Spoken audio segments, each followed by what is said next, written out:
Hello students, welcome to the class unit 6 ray optics.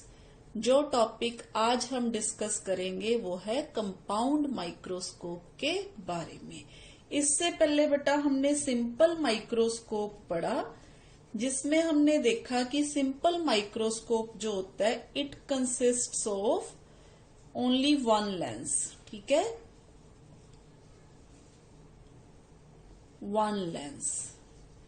इस case में हम देखेंगे, कंपाउंड माइक्रोस्कोप के केस में देखेंगे कि कंपाउंड माइक्रोस्कोप जो होता है ये इसमें दो लेंसेज होते हैं और जिसकी वजह से इसकी जो मैग्नीफाइंग पावर होती है ना, ये बहुत बहुत बहुत ज्यादा होती है सिंपल माइक्रोस्कोप से। तो आइए देखते हैं व्हाट इज कंपाउंड माइक्रोस्कोप। जी बेटा, सबसे पहले what is compound microscope. A compound microscope is used to see the extremely small objects। बहुत ही tiny objects जो होते हैं, जो हम अपनी नेक्ड आई से नहीं देख सकते, वो हम कंपाउंड माइक्रोस्कोप की हेल्प से जो है देख पाते हैं। तो बेटा इसमें दो लेंसेज होते हैं, जैसे मैंने आपको बताया। इसमें जो फर्स्ट लेंस होता है उसको हम बोलते हैं ऑब्जेक्ट लेंस और ऑब्जेक्टिव। ये जो होता है कन्वेक्स लेंस होता है, जिसकी फोकल लेंथ भी स्मॉल होती है और अपर्चर है जो वो भी क्या होता है, स्मॉल होता है।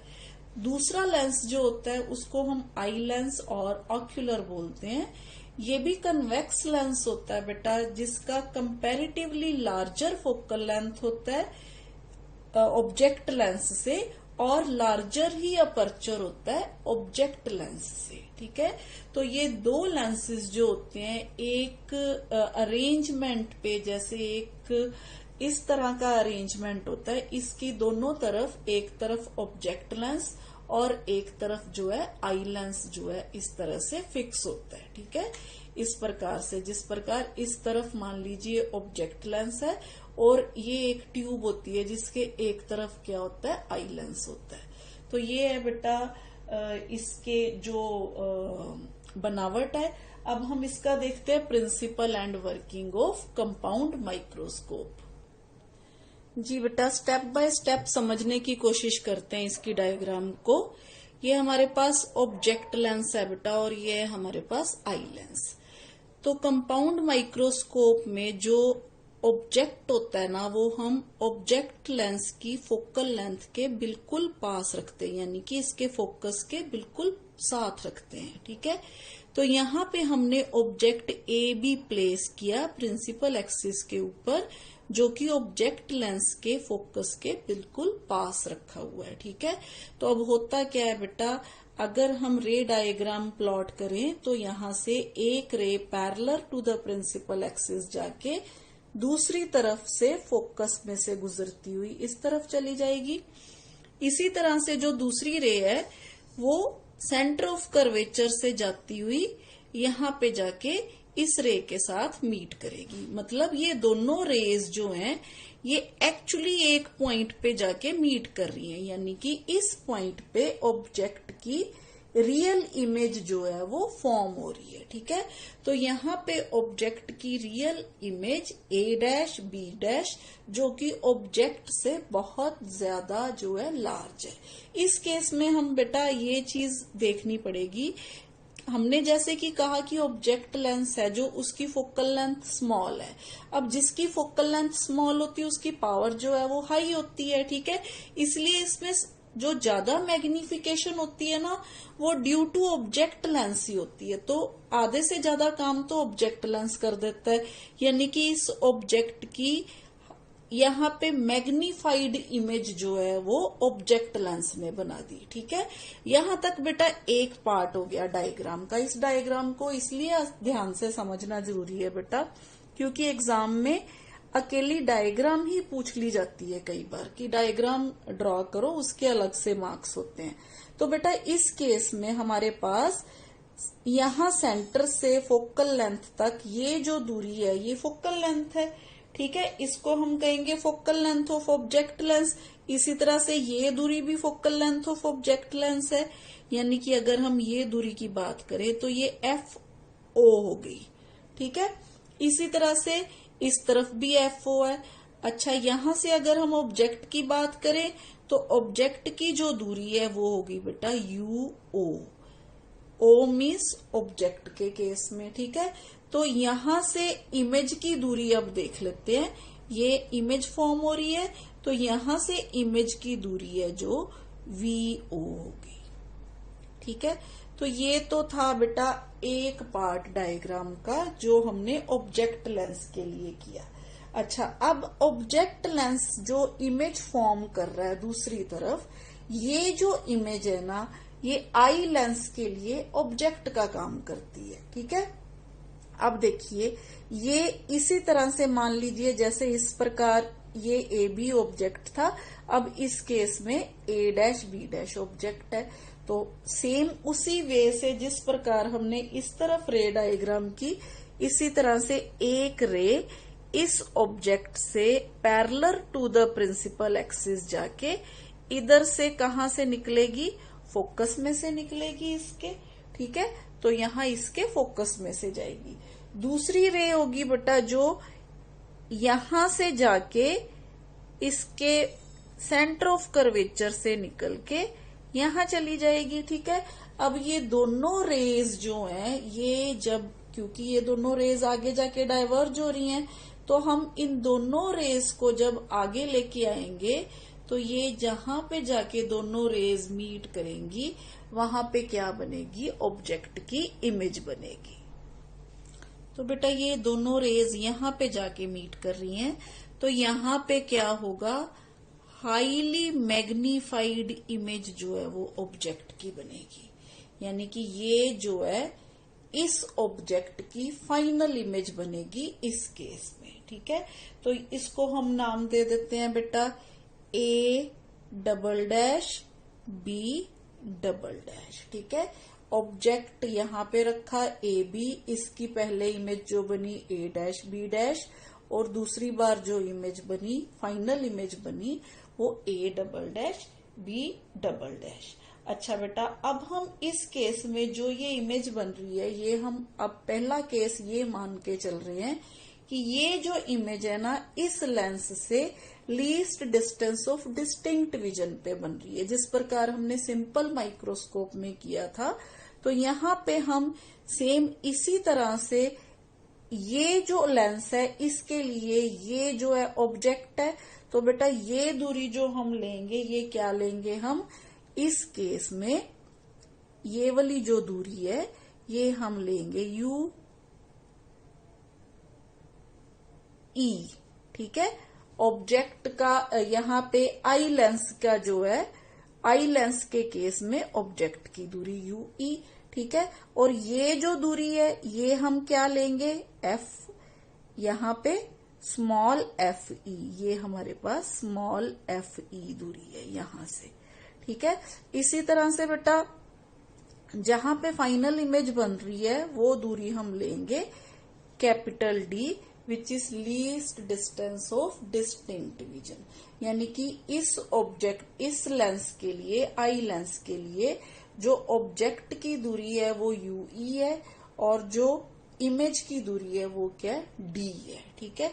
तो ये होगी बेटा रे diagram for compound microscope when image is formed at least distance of distinct vision, ठीक है जी बेटा। अब क्योंकि हमने एंगल अल्फा और एंगल बीटा फाइंड आउट करना है, जो कि मैग्नीफाइंग पावर के लिए जरूरी है, या हम एंगुलर मैग्निफिकेशन जो निकालेंगे इस केस में, तो मैग्नीफाइंग पावर क्या होता है, सिंपल माइक्रोस्कोप में हमने पढ़ा था कि मैग्नीफाइंग पावर जो होता है रेशियो होती है angle subtended by the final image at the eye to the angle subtended by the object seen directly when both are placed at the least distance of distinct vision। यानी कि ये तो least distance of distinct vision पे बनी रही है image, तो यहाँ पे इस केस में ये जो एंगल होगा ना बेटा, ये होगा हमारे पास बीटा, ठीक है।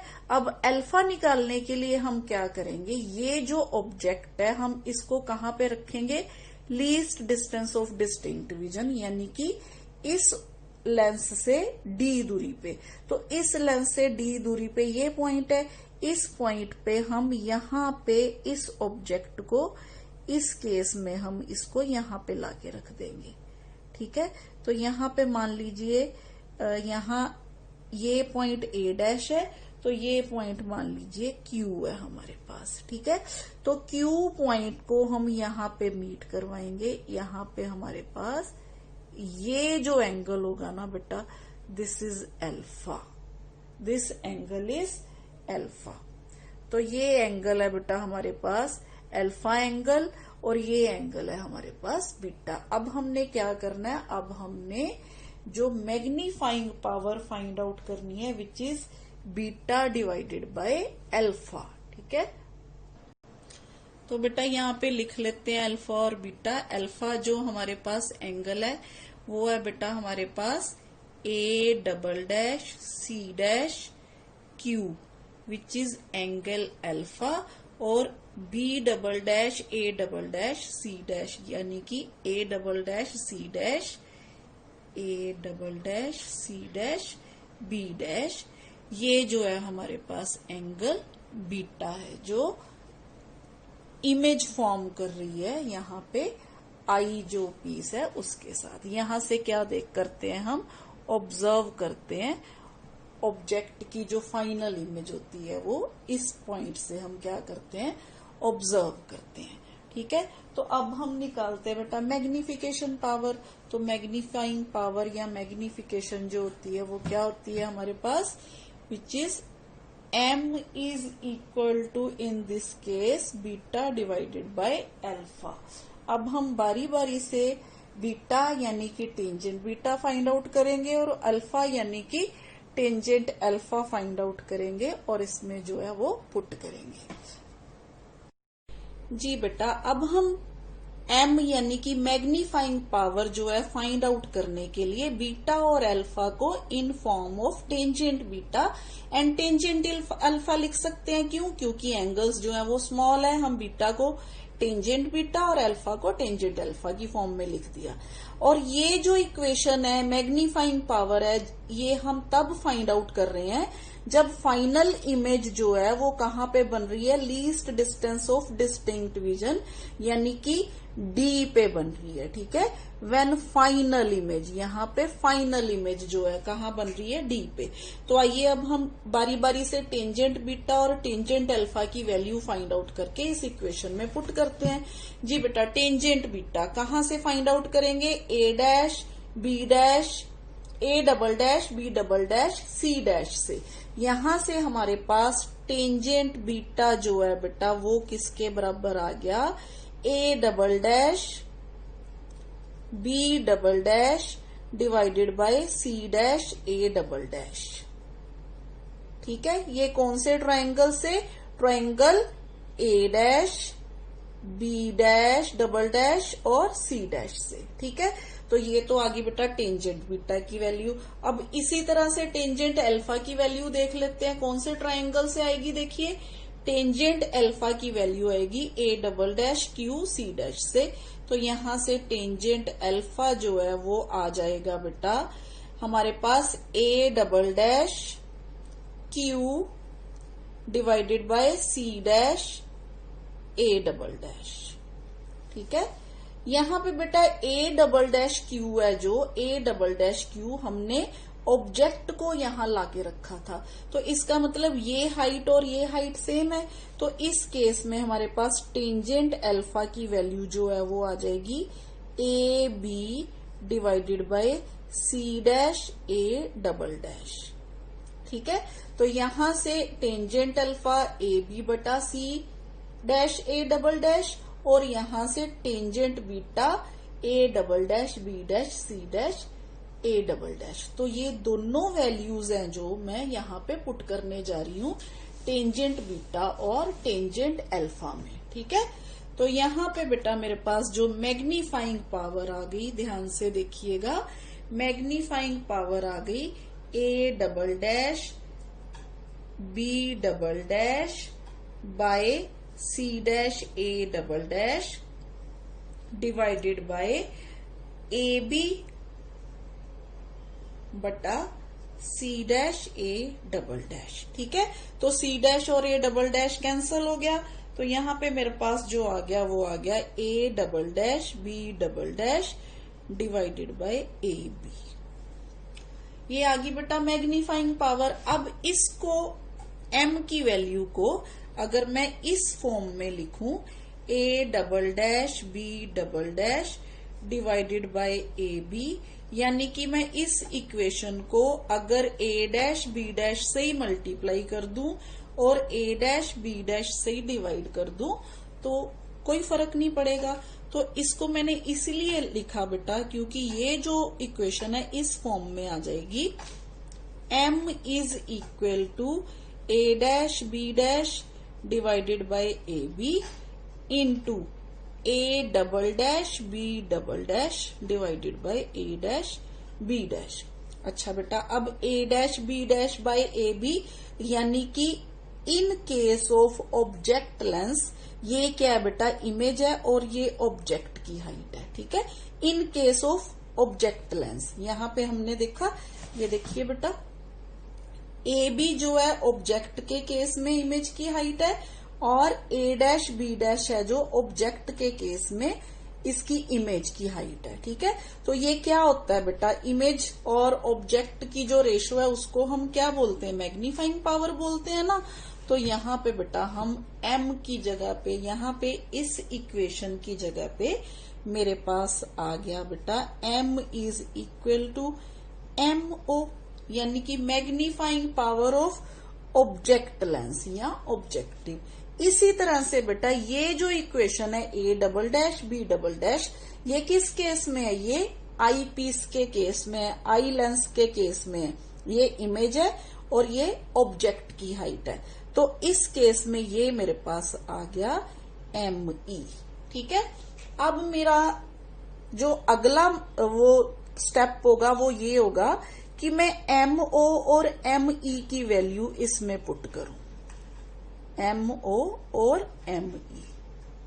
देखिए बेटा स्टेप बाय स्टेप अगर आप इसको करेंगे तो इसके 5 मार्क्स पक्के आने वाले हैं आपके पेपर में। ठीक है, तो यहाँ पे मेरे पास magnification power in terms of, magnifying power जो in terms of object lens और आई लेंस आ गई। अब मैं इन दोनों की वैल्यूज जो है वो इसमें पुट करने जा रही हूँ, देखिए कैसे।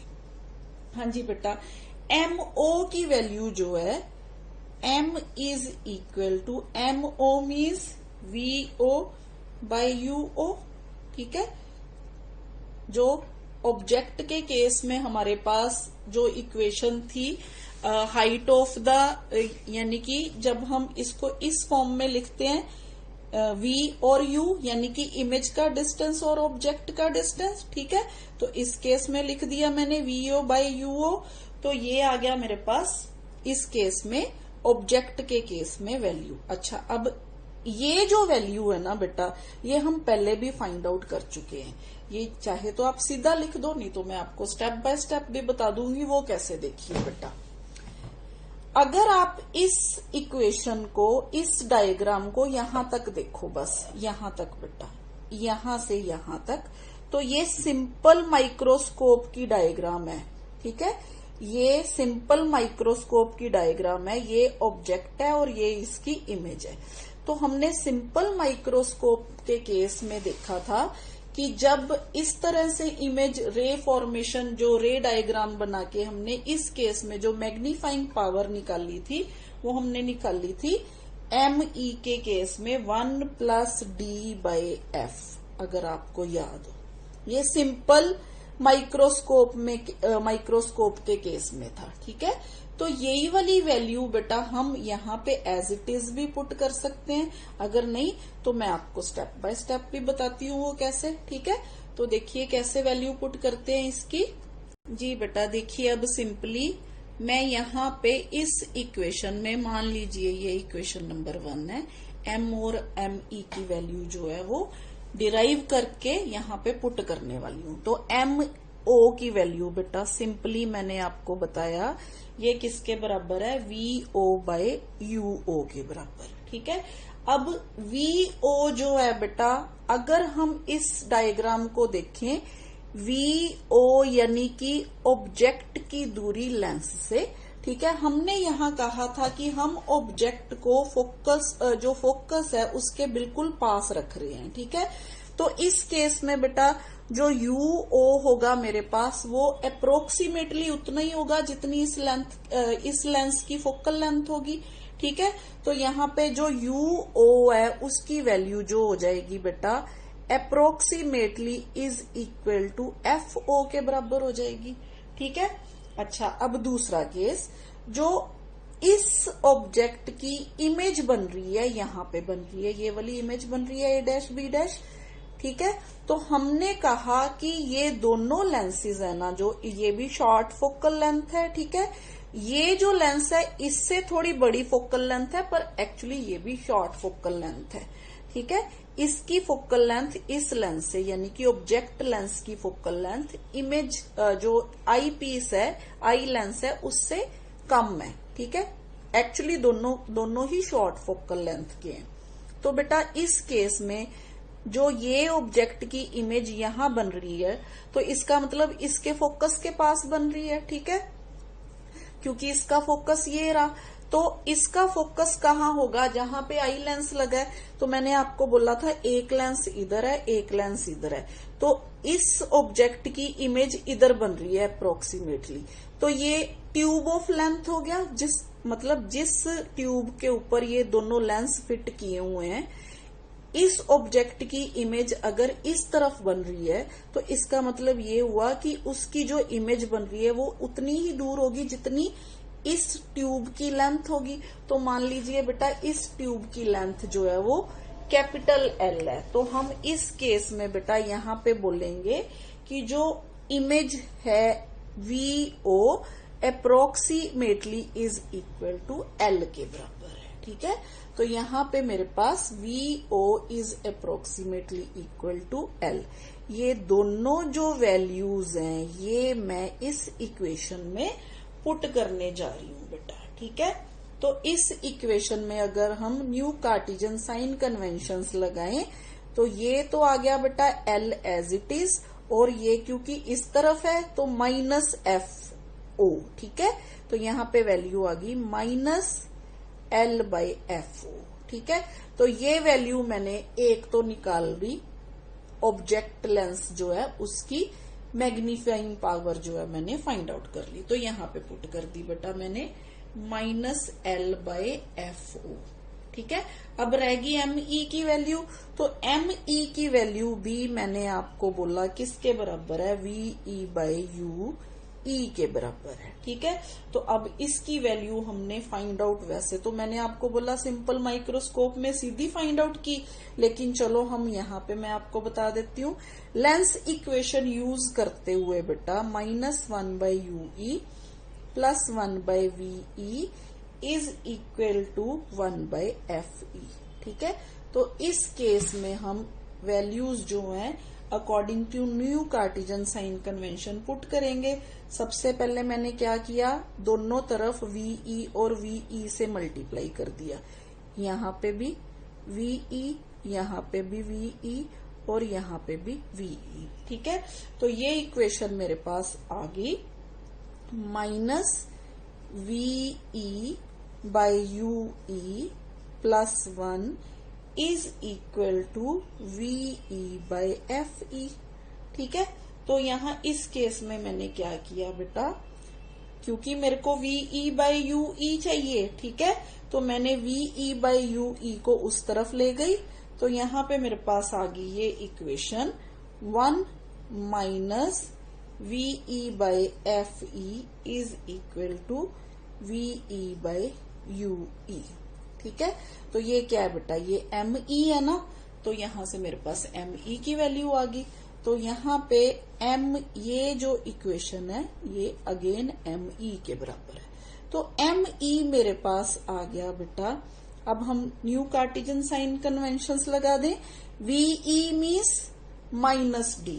ठीक है, वीई मीन्स माइनस डी, तो जब मैं यहाँ पे माइनस डी पुट करूंगी तो मेरे पास ये वैल्यू आ गई 1 plus D by F E. ठीक है, तो ये आ गई बेटा equation magnifying power for eye lens. तो बस इसको मैंने यहाँ पे पुट कर देना है। तो यहाँ पे आ गया मेरे पास बेटा 1 plus D by F E. ठीक है, तो ये आ गई बेटा magnifying power of compound microscope, जो कि फाइनली इसके बराबर है। ठीक है, तो यहाँ पे नेगेटिव वैल्यू जो शो होती है बेटा, नेगेटिव वैल्यू हमें ये बताती है कि final image formed is inverted. Negative sign shows that the final image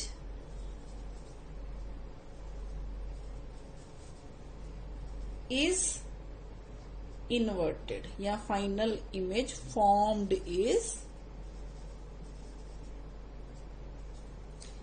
inverted। I hope बेटा आपको ये समझ आ गया होगा। सिंपल हमने करना क्या है, हमने मैग्नीफाइंग पावर फाइंड आउट करनी है, जो कि MO इंटू ME के बराबर आ गई। अब हमने MO और ME की वैल्यू जो है फाइंड आउट करके इस इक्वेशन में पुट कर दी। तो ये मेरे पास आ गई बेटा final value for magnifying power of compound microscope when final image is formed at least distance of distinct vision. ठीक है जी बेटा, इसी तरह से when final image is formed at infinity हमने सिंपल माइक्रोस्कोप के केस में किया था कि जब फाइनल इमेज जो है वो इन्फिनिटी पे कब फॉर्म होगी, जब जो ये जो ऑब्जेक्ट है ये कहाँ पे पड़ा होगा, इसके फोकस पे। क्योंकि जब ऑब्जेक्ट फोकस पे होता है तो इमेज जो होती है वो इन्फिनिटी पे बनती है, क्योंकि तब ये रेज जो है ये पैरेलल जाएंगी, ये मीट नहीं करेंगी। तो इस केस में बेटा जो ऑब्जेक्ट होगा वो कहाँ पे होगा, यहाँ पे इसके फोकस पे होगा। तो उस केस में हम जो UE यानी कि ये वाला डिस्टेंस है ना, ये हम क्या मान के चलेंगे, स्मॉल FE के बराबर। ठीक है जी बेटा, व्हेन फाइनल इमेज जो बनेगी इन्फिनिटी पे तब बनेगी जब A' B' जो है वो focal length of eye piece पे होगा। तो इस केस में बेटा हमारे पास जो UE की वैल्यू है वो हो जाएगी FE के बराबर। ठीक है, और जो फाइनल इमेज बनेगी वो कहाँ पे बनेगी, इन्फिनिटी पे बनेगी, नो डाउट। तो उस केस में हमने ये जो फॉर्मूला ड्राइव किया था, ये किया था ME is equal to D by FE। ठीक है, ये अगर आपने नहीं देखा तो आप सिंपल माइक्रोस्कोप का केस देखिए, जब हमने डिराइव की थी equation when final image is formed at infinity. तो बेटा उस केस में ये जो मैग्नीफाइंग पावर है M वो हो जाएगी -L बाय F नोड, तो as it is into D by FE। तो ये आ गई हमारे पास तब वैल्यू जब फाइनल इमेज इन्फिनिटी पे बनती है। ठीक है, तो magnifying power of the compound microscope is large when both FO and FE are small. ये हमें देखना पड़ेगा बेटा। ठीक है, तो ये तो था बेटा कंपाउंड माइक्रोस्कोप और उसकी फाइनल जो मैग्नीफाइंग पावर निकालने के लिए डेरिवेशन। आई होप ये आर्टिकल आपको अच्छी तरह से समझ आ गया होगा। तो आज के लिए इतना ही बेटा, थैंक यू।